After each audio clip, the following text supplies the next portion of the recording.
Hey, hey, Blue Table fans!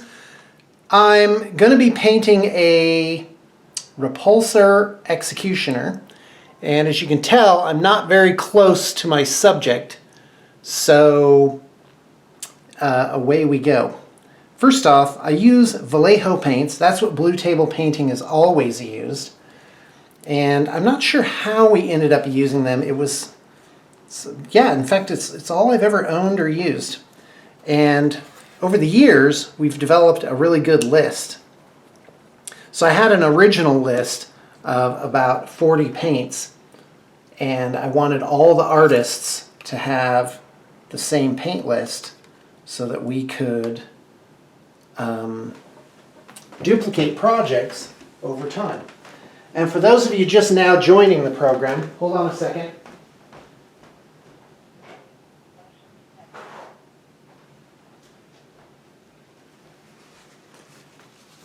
Blue Table Painting was founded on January 1st of 2004, making the company 17 years old. So guys, I have seen it all and done most of it. So over the years, we would have meetings whenever we wanted to change the paint roster and find, have different paints on there. And so it's changed over the years, and now I have two rosters. I have a basic list, which is 30 different paints, and I have an advanced list, which is 20 more than that. That's 50 paints. And if you go on Blue Table Painting on Blogspot, like blogspot.com/bluetablepainting, I think it is, you can do a search for hot orange, and that will produce the paint list. And I've got a lot of entries. I started in 2008, and of course the person that I was in 2008 is definitely not the person that I am now, in case you're wondering. I think we're all really in a state of flux. Definitely not the same people that we used to be. I'm watching this video on YouTube now called Illusions of Time, and it's actually pretty cool.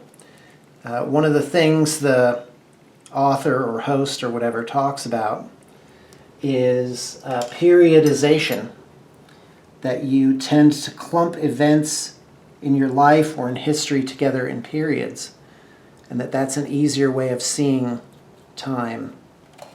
And that's very true. For me, at least, I have to have definite periods in my life. Oh, that's the heater, by the way. There's really no way around it. Sorry, guys. And so my periodizations are 1969 to 1974. And that's young childhood in Southern California, and I remember almost nothing from that time. I actually do remember becoming conscious, and like my earliest memories where I was actually aware of myself, and it was related to liking things. And I think that's important in life, that part of consciousness is wanting things. And at least for me, part of enjoying life is definitely having a list of things that I want. And then when I get those things, I experience a little bit of joy. It's really nice. And so I don't talk bad about commercialization or materialistic stuff. I think it's good. I think you need something. I saw this documentary once. It was about this tribe in the Amazon, and they had hold on, let me just see if I can zoom in just a little bit. Let me just change the angle just a tad. All right, then you can actually see a little bit of what I'm doing. I'm doing the most unexciting part of the model, which is blackening in the areas that are going to be a different color later on. And in fact, that's probably, oh wow, this guy didn't put on the tons and tons of equipment that you get on this. Oh, that's so nice. That's fantastic. Oh, wow, that is great. I'll have to put on a lot more freehand to make up for that and make it interesting. Do more variation. So anyways, this tribe had been taken out of the jungle, or I guess some of them had come out of the jungle for some reason and were, you know, talking to the documentary people. And there was a woman, a tribeswoman, and they gave her a pot, a metal pot to cook with, and they gave her some shoes. And there was this guy with them, a translator, that because their language was kind of like this other language that this guy knew. And basically the woman was saying she wasn't going to go back in the jungle, that she couldn't live without shoes and that metal pot anymore. And I'm like, that's great. That's great. That maybe it was some dude came up with the idea hundreds of years before to live in the jungle, and it just kind of stayed that way. I don't know. I don't mean to make any judgments. I just think it's funny. So anyway, so then next period is elementary school. Kindergarten to 4th grade. I lived in Southern Oregon in a small town of about 2,500 people in a rural area called Talent. Talent was the city. And then a very small period of 3 months where for a summer we lived in Alaska. And I definitely remember Alaska. That was a very important part of my life and my formulation. And I got a lot of really great experiences. And we lived in the outback. My parents were big, live off the land, hippie, beatnik, hillbilly types, and especially my dad. And so I definitely have that in my blood. Like being out in the sticks with nothing is kind of my element. And let's see here. By the way, I need to have a paint and chat, like Wargamer Girl, who I very much admire, and I admire in people the things that I'm not. Typically, like I see things where I have failings as virtues in other people. For example, Wargamer Girl is very poised and mature, and she has fun, but when it comes to business, she doesn't mess around. And I think that's something really good about her that has served her well. And I actually met her, I met her at Adepticon. We invited her and her, then at the time it was her boyfriend. Later they got married. And Thomas. And by the way, I'm going to be priming the entire bottom of this black. I am not going to hand paint all this. Now in the magazine, these are like a darkish silver, and then the rest of it is this sort of gunmetal silver. But I'm going to paint this black. I'm definitely going to paint the repulsor pads black. I think that will look about a zillion times better. All right, we got some good dark, solid black colors on the back of this, and that's going to support our other layers very nicely. It's going to provide a great contrast with the yellow and yellow, maybe some white going on there. And I'm definitely going to make some of these buttons red because the red will really make that yellow pop. Now in the White Dwarf, which is what we're using as a guide, the turret of this executioner, let's get it up there. Is it going to focus? But yeah, it's going to have a big yellow stripe down the middle of it, and that is going to look super handsome. But I do want to include some yellow elsewhere on the vehicle, because this vehicle, it is silver, so much silver, which is fine. That's what the client requested. That's what the reference material says. But I am going to just try and get a little bit more of these contrasting colors on there. Yeah, that's good. Okay, next period. So that's to 79. Then it's to Ashland, Oregon. Not too far from Talent. Ashland is the southernmost city in Oregon, right next to the California border. And it was definitely a very magical place growing up. Oregon has a spirit to it, which is the spirit of the pioneer, that people help each other because why? They are out in the middle of nowhere. So helping other people is definitely a big Oregon thing. I remember here in Utah, we had a couple of guys from, I'm not sure, I think it was Ireland, and we were driving along, taking them to Valhalla from the airport, and there was somebody stuck by the side of the road. And I stopped to see, how they were doing. And those guys they just could not believe their eyes. They were like, yeah, in our country, we would never stop to help someone. That's how you get robbed or whatever. Anyway, and by the way, I don't know if that was Ireland. So please, Ireland people, don't be upset with me. All right, so that was until till I graduated from high school, really. There's sort of a sub-period in there where, because I converted to Mormonism at age 15 in 1984. And that lasted for 30 years. I don't consider myself Mormon anymore. I had a great experience. I have nothing but good things to say about it. And if I didn't, well, that would be my own fault, wouldn't it? Because I accepted it. Nobody forced it on me. And that's what I don't understand. It's like, listen, if you're going to leave something, then leave it alone. Because unless you had to be there, move on with your life, for pity's sake. And tell me what good things you have going on currently, instead of just harping over and over again about the old things. If someone was a jerk, well, guy, get past it. And then meet somebody new and tell me about that new person. Wouldn't that be amazing? That'd be great. And okay, we are doing inset panels in black. I will show you that in a minute.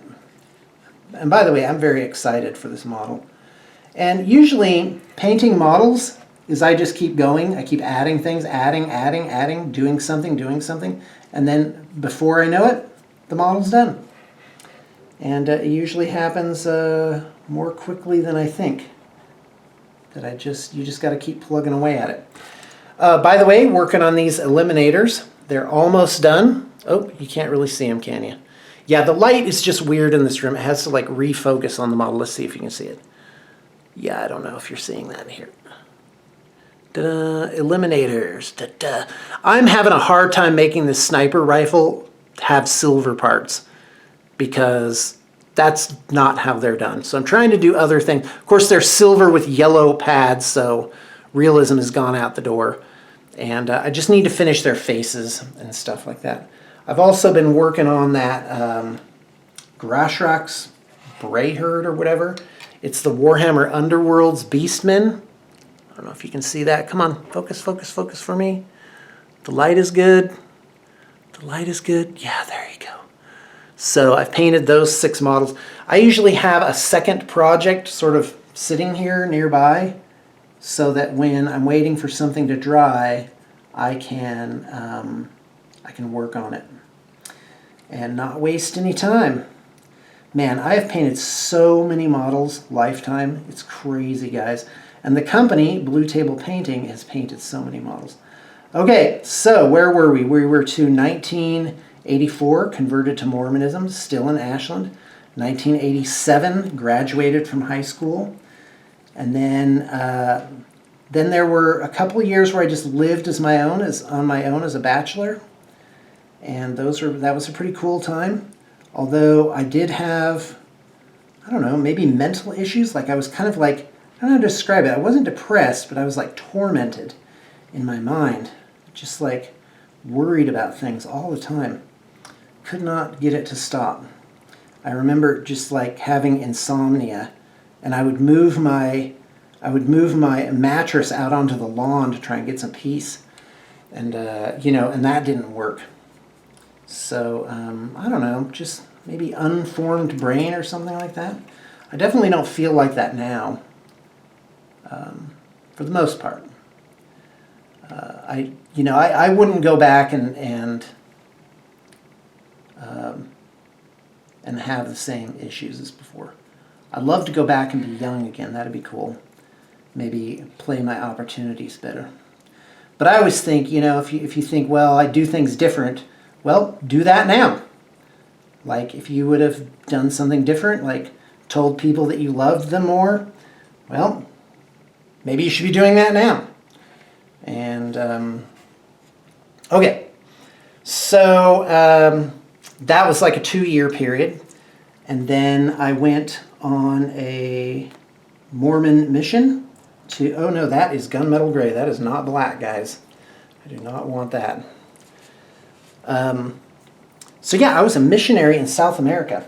Little known fact, when you choose to serve a mission and become one of those paired up white shirt, tie, black name tag, kind of men in black type Mormon missionaries, you don't get to pick where you go. You just submit your papers. There's a lot of interviews. They want to make sure you're keeping the rules. And they assign you. You don't get to pick. So I got sent to Chile, which is on the west coast of South America. Loved it. Loved those people. It was wonderful. I have hugely amazing memories. I suffered. Oh man, suffered so bad. All sorts of deprivations. And but got a lot of great experience out of it. Learned Spanish, fluent Spanish. Got back in December 1992. And thus began a very short period of my life. By the following August, I was engaged. And in 1994, I was married. So that ended a short period. Post-mission is like a 1.5 year period in my life. And then young and married in Ashland. I went to college in Ashland. Young, married, and in college, 94 to 99. And I graduated 99. I became a school teacher in San Francisco. That's another story entirely. And I don't know if you can even see what I'm doing. You probably can't. Sorry about that. This year, one of my goals is to get better camera equipment. Okay, so 99 to 2004, I had young kids and lived in California, and I was a school teacher. Ooh, I'm going to paint these doors black. They definitely need to be a different color. And I don't think yellow is going to be the color. We could put insignia or something on there. That'd be really cool. This definitely needs 2 coats of black. Yeah, that bottom is going to be black anyway. Okay. So 99 to 2003,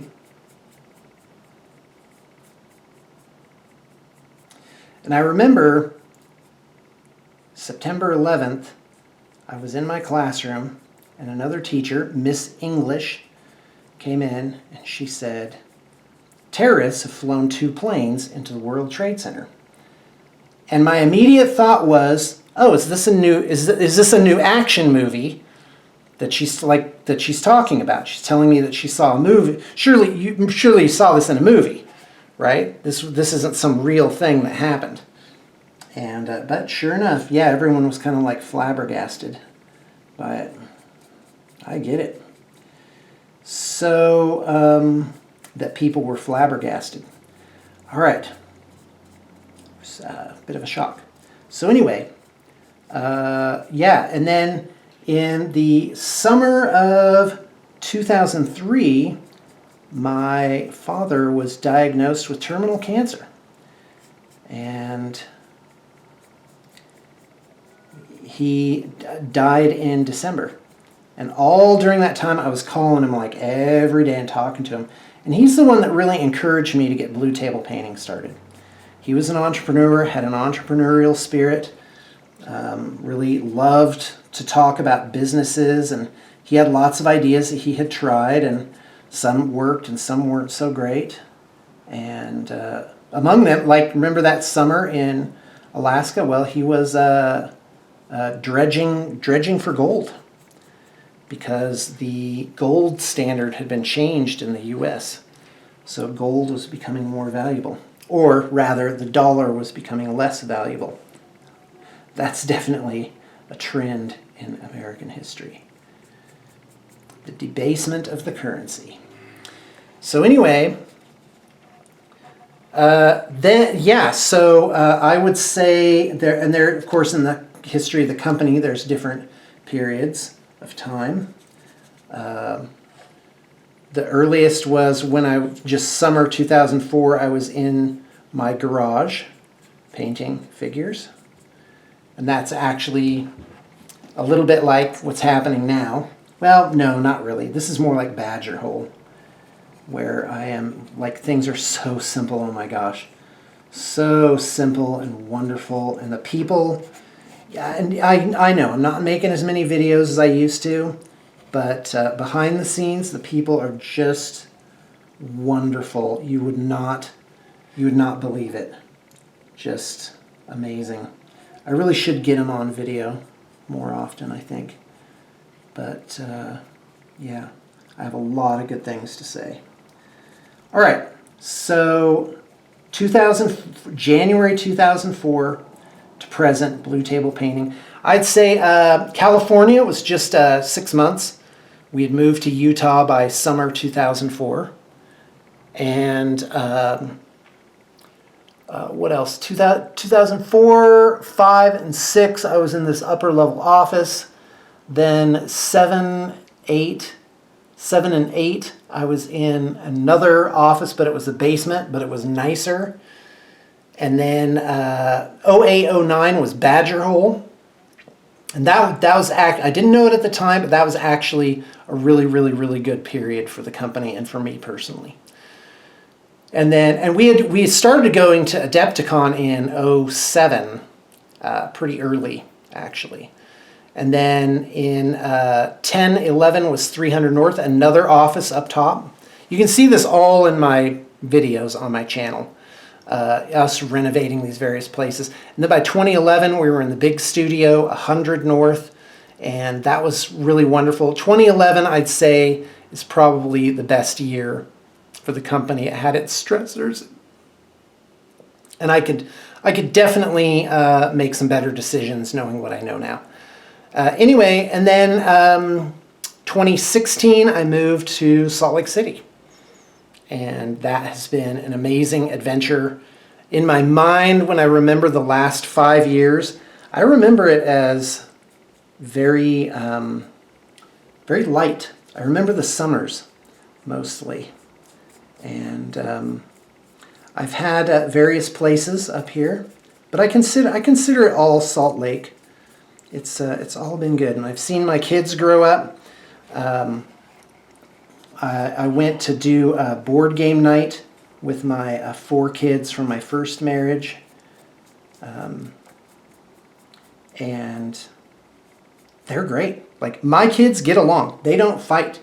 They just love being together. They have all their little, what's it called? Like, where everybody knows the same thing. Oh my gosh, I can't remember what the term is, but where they all quote the same video or the same movie or something like that, like common experiences that they had. And, you know, life doesn't turn out like you think it's going to or like you plan, but guess what? It can still be really good. Still be really good. And I think the trick is to appreciate and, you know, appreciate now, because now is not coming back again. Now is a one-shot deal. And it's good. It's really good. And yeah, and as most of you, by the way, you can be my Facebook friend. and go read up on. I mean, I practically put a journal up on Facebook, and a lot of wonderful things have happened to me. I have a 4-year-old daughter, and working on marriage number 2. Definitely smarter, clearer this time around. I think people go into different relationships, and a marriage is just a type of relationship. You know, other kinds of relationships are valid too. But definitely went in smarter and with better communication skills this time. And my ex-wife and I get along. That's something I'm very grateful for. All right, hey, let's talk wargaming. Yeah. I'm going to tell you the story of my life, blurg. Not much to say. The war game that I play now is fantasy role-playing games. And what's great about that is I get to make up the rules, I get to tell a story, I get to play with people that I think are amazing and wonderful, and I just like them and want to be with them and see them every week. Very excited for that. I have a really great role-playing group. We're on a bit of a hiatus right now. Jessica and John are... John has like a class on Friday nights now, so I'm just kind of taking a break. Ergo board game night. And, oh yeah, it's going to be so good. I'm going to go outside and tape this off the sides and spray paint the bottom of this black. Because I do not want to have to paint that giant silver thing black. Sorry if this has been off kilter the entire time. This is kind of like the, this video classes under better than nothing. Where are we? 26 minutes. Yeah, I'm excited to be alive. All right, well, here comes the pitch. If you have a project you'd like done, you should definitely check with us. I have lots of great programs to make it affordable. I also have boutique artists that can do high-level painting. Our strength is doing basic level work and doing large amounts of it. That's kind of been my maneuver for the market. There's a zillion boutique artists that are booked out to the gills and don't want to do, 100 Space Marines, but we do. We do want it. Thank you very much. And like this Silver Templars army, this has been an absolute wonder and delight to work on. It's been really, really great. I don't want to give it up. I want to keep it. I want this to be my baby. But it's time to check out 9th edition and kind of get into 9th edition. My goal for 9th edition was to not buy any books, and so far successful with that. Definitely want to look into other options than buying the zillion books. Sorry, Games Workshop. I love all the things you do, but the book thing, ultimately I think they'll come around to it. And even if they don't, it doesn't matter. There already is a one-stop shop online. It's called wahapedia.ru. And by the way, I'd love to hear other people's experiences with that. I'd love some topics to talk about. Send me a Facebook message or an email message and give me something to talk about. And boy, I will, because I like to hear the sound of my own voice. I am a talker, guys. Definitely got the gift of gab. I could just go on, and I could do it in front of any number of people. If you need a public speaker for your company, someone to get up in front of like crowds, man, sign me up, because I love doing that. Of course, it would I wouldn't leave the miniatures thing. But I would love to be involved in something. I think that there's people out there that are doing things and big things, and I would just absolutely love to be a part of that. I'm bringing a lot to the table, and quite frankly, I've had my chance to be in charge and to try and build that empire, and I'm fairly well over that. I would love to do it, but I want to take it from a different angle rather than just trying to bootstrap it from nothing. I think I would love to try a different way of it. And there are people out there, they've got plenty of resources, and they just need an idea.